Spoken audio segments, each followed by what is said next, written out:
شهباز شریف وایي د پولها غاړې بریدونو ته غاښ ماتونکی ځواب ورکړل شو.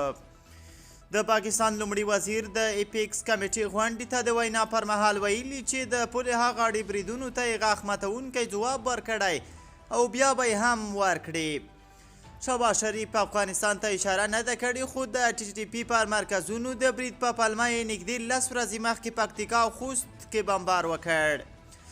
د پاکستان د دولتي راډیو د راپور له مخې د پاکستان لومړي وزیر د ملي عمل پلان عملي کولو لپاره د ایپیکس کمیټې غونډې ته د وینا پر مهال دا هم ویلي چې د فتنې خاورې ترهګرو د له منځه وړلو وخت را رسېدلی دی.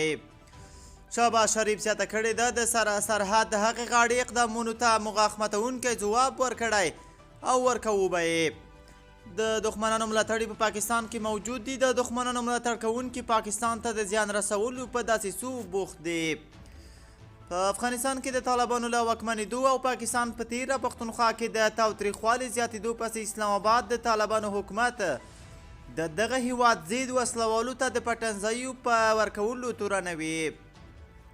دوی وایي چې وسلوال په تیره ټي ټي پي چې پاکستان یې فتنه الخوارج بولي له ډیورنډ کرښې په وراوښتو پاکستان په تیره پښتونخوا کې بریدونه کوي.